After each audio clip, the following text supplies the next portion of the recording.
Pag-uwi ni Jason ay nakaharap niya si Ryan, na nagdala ng compound sample at sinabing ninakaw ito ni Jason sa kanya. Dinala siya ni Jason sa bar at ipinaliwanag na hindi ito ang parehong compound dahil tapos na ang isang ito.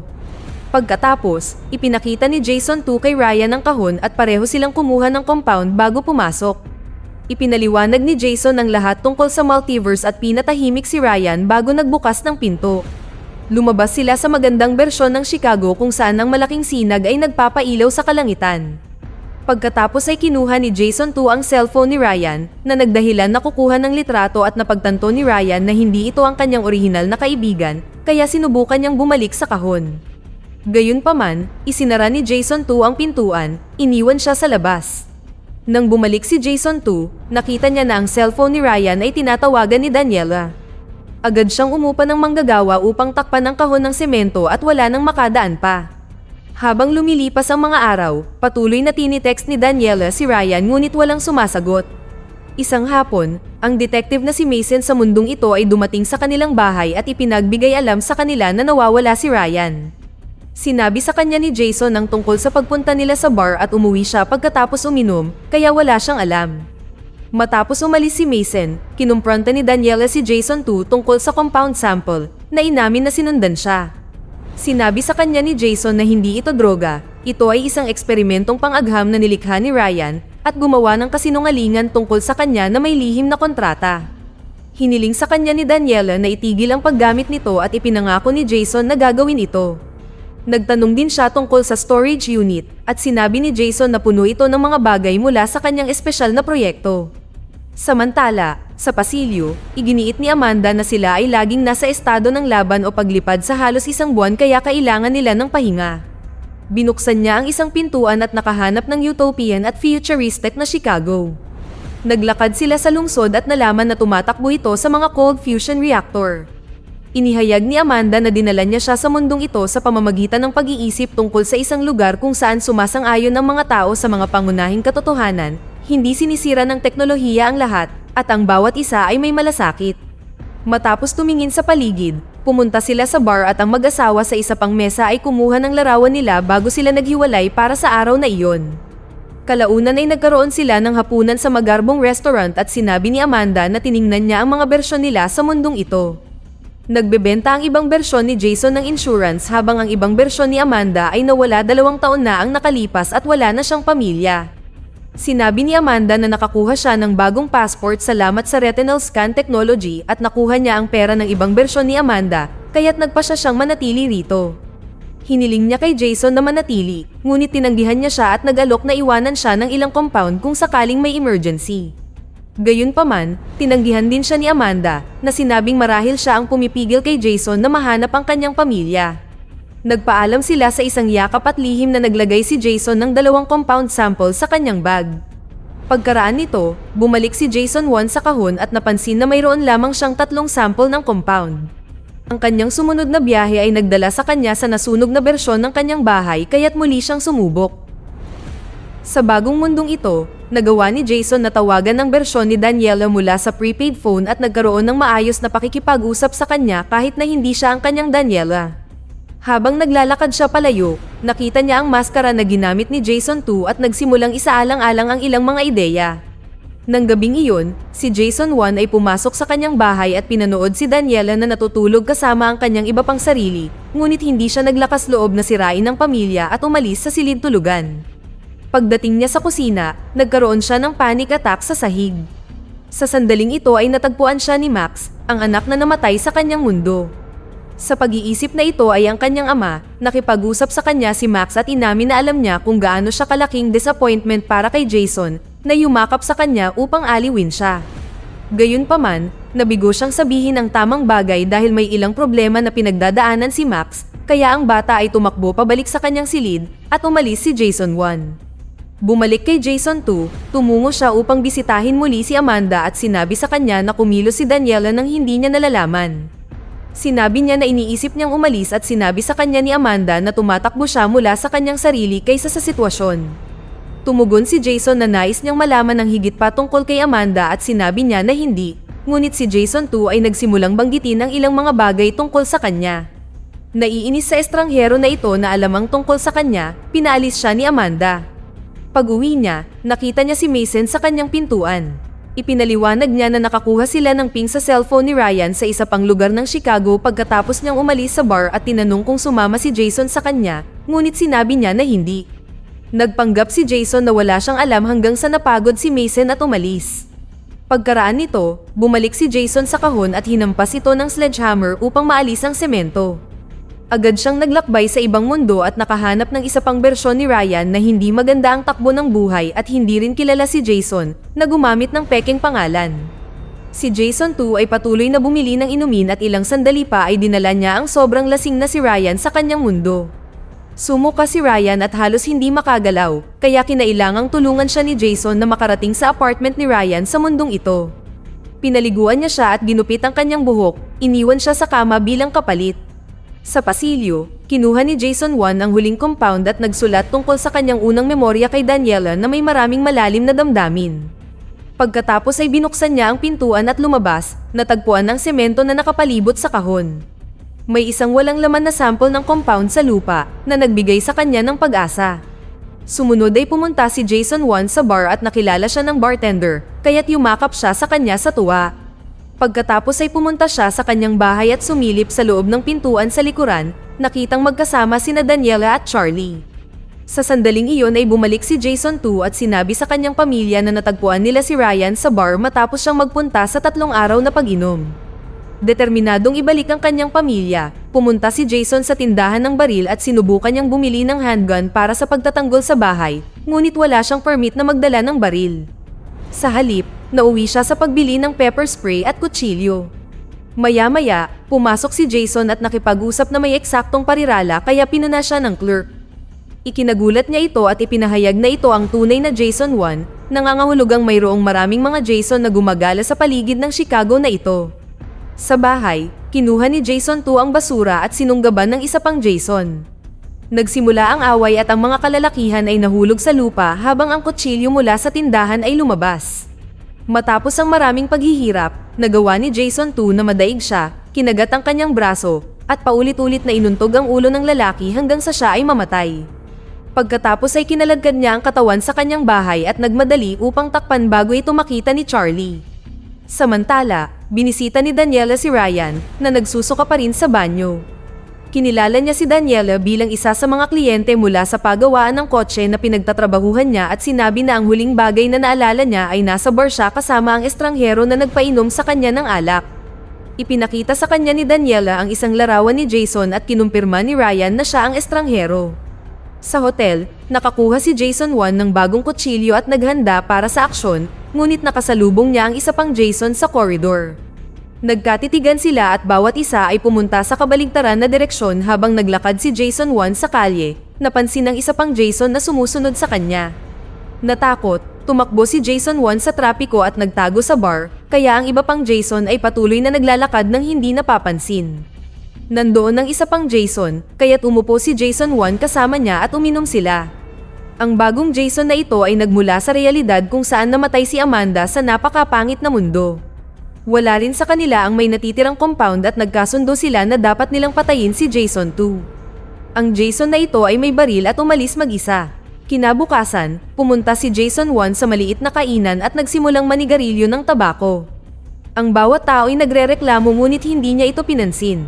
Nang maglaon, si Don, na isang pulis dito, ay dumating upang arestuhin siya dahil sa reklamo.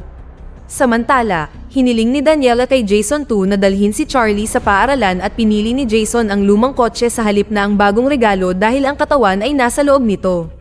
Pagkatapos ay inilibot ni Jason si Charlie sa kanyang dating unibersidad, kung saan napansin niya ang isa pang Jason na sumusunod sa kanila at sinubukan niyang lumayo. Pumasok siya at si Charlie sa silid-aklatan, ngunit sinusundan pa rin sila ng isa pang Jason kaya nagpa siya si Jason 2 na maghiwalay at sinabi sa kanyang anak na tumakas gamit ang kotse. Nagsimulang tumakbo si Jason 2 at umakyat sa itaas, nagtago sa paligid ng mga istante upang subukang makatakas sa humahabol. Nang tingnan ng ibang Jason ang pintuan ng banyo, ginamit ni number 2 ang pagkakataon na itumba siya at nagsimula ang away. Itinapon ng mga kalalakihan ang bawat isa sa buong silid at naglabas ng kutsilyo ang ibang Jason kaya't inihampas niya ang kamay nito sa lababo upang desarmahan siya. Sumunod ay hinawakan ni Jason 2 ang lalaki sa leeg at sinakal siya hanggang sa mamatay. Matapos kunin ang kutsilyo, itinago niya ang katawan sa pinto at ikinulong ito. Samantala, sinubukan ni Charlie na umalis sakay ng kotse, ngunit kinailangan niyang tumigil dahil sa problema sa gulong. Sa sandaling iyon ay nilapitan siya ng pulisya na humihingi ng mga papeles. Sa kabutihang palad, nakabalik si Jason 2 sa tamang oras upang iligtas siya sitwasyon. Kasabay nito, bumalik si Daniela sa storage unit, gumamit ng bolt cutter upang makapasok at nakahanap ng isa pang cellphone na may mga larawan ng kanilang pamilya, mga bag ng kakaibang itsura na pera, at higit pang mga sample ng compound. Mayroon ding uniforme ng mekaniko na may pangalan ni Ryan. Biglang nagring ang kanyang cellphone mula sa hindi kilalang numero. Maya-maya, nagbayad siya upang palayain si Jason 1 mula sa kulungan. Umiiyak siya habang sinasabi niya na pagod na siya sa mga kasinungalingan, kaya sinabi sa kanya ni Jason 1 ang lahat tungkol sa kahon at multiverse. Nang hindi siya naniwala sa kanya, sinabi niya sa kanya na tawagan si Jason 2 at nagulat siya nang marinig siya sa cellphone. Nagtanong si Daniela tungkol sa kanilang huling bakasyon at nagkamali si Jason 2 na nagpapatunay sa kwento. Binalaan siya ni Jason 1 tungkol sa iba pang mga Jason at nagkasundo silang gamitin ang salitang Jupiter bilang isang palatandaan upang magkita mamaya.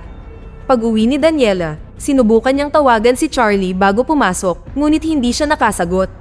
Pumasok si Daniela at nakitang nag-iimpake si Jason 2. Ipinaliwanag niya na kailangang umalis ang pamilya dahil may problema siya, nangangako na magpapaliwanag sa ibang pagkakataon. Sa ngayon, hindi nagpahalata si Daniela at nagpanggap na maghahanap ng maleta habang nagtitext kay Charlie, ipinaalam sa kanya na nasa panganib sila at maghintay sa labas.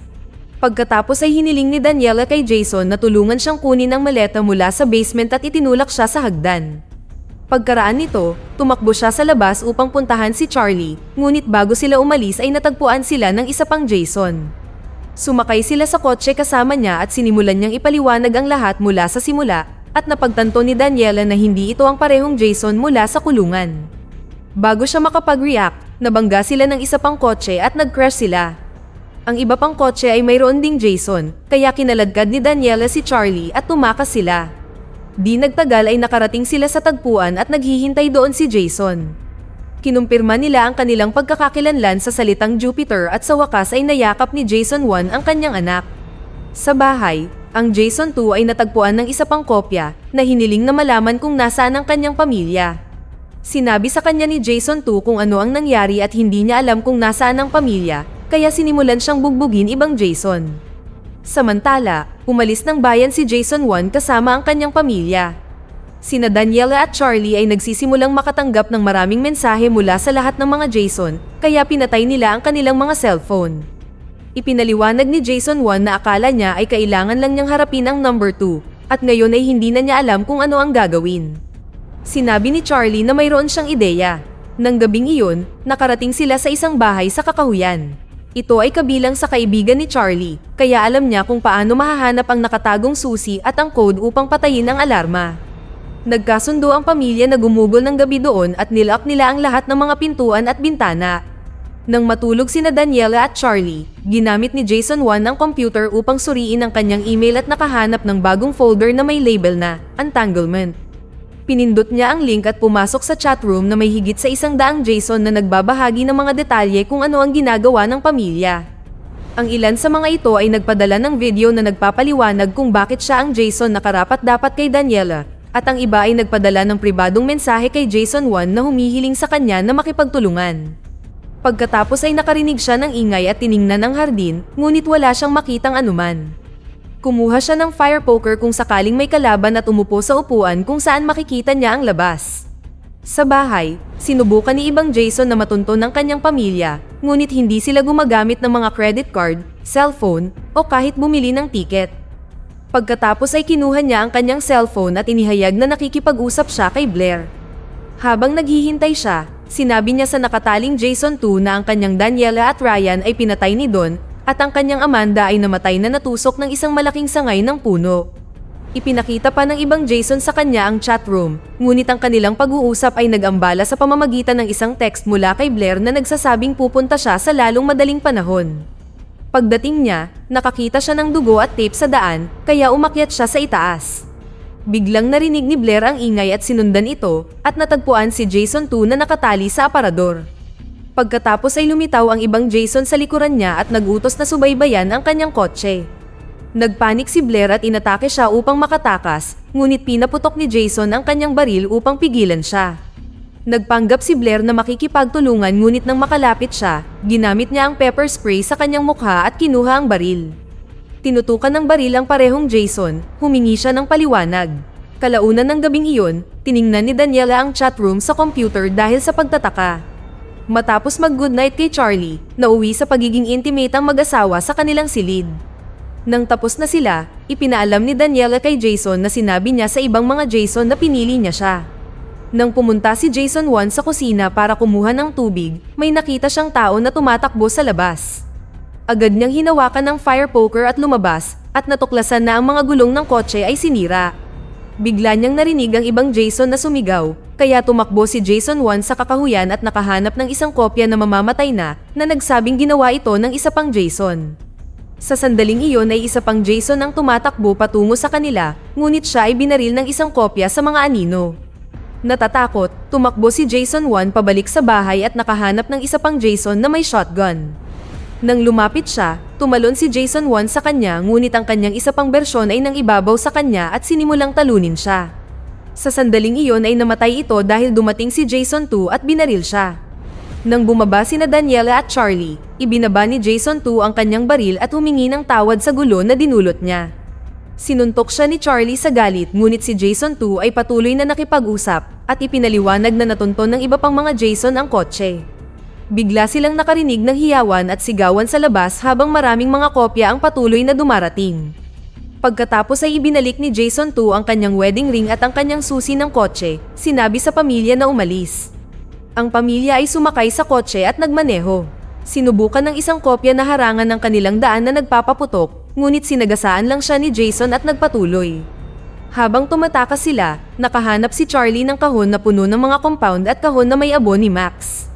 Mayroon ding cellphone na may voice record mula kay Jason 2 na nagpapaliwanag na siya ang nagsimula ng lahat dahil puno ng pagsisisi at inggit.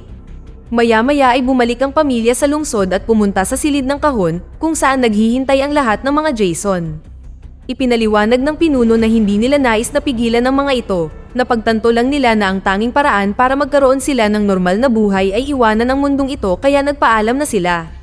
Ang isa sa mga Jason ay sumubok na magprotesta, ngunit pinatahimik siya ng pinuno na nagpaalala sa kanya na sina Daniela at Charlie ang pipili. Matapos ang ilang pag-aatubili, ang mga Jason ay lumayo at ang pamilya ay pumasok sa kahon. Lahat sila ay kumuha ng compound at tumawid sa pintuan upang makahanap ng bagong tirahan. Samantala, ang iba ay nagkaroon ng masayang buhay sa kanilang bagong mundo. Patuloy na nag-iimbento si Ryan at hinanap ang Amanda sa unibersong iyon upang kaibiganin siya. Ang orihinal na Amanda ay nagniningning sa Utopian Chicago. Sa wakas ay bumalik si Blair sa kahon, at si Layton ay masaya pa rin sa pagbisita sa iba't ibang mga universo. Dito na nagtatapos ang kwento. Sana ay nagustuhan nyo. Mag-subscribe na kung hindi ka pa nakasubscribe. Pindutin na rin ang notification bell at like button upang matulungan ang channel, and leave a comment down below. And as always, thank you for watching.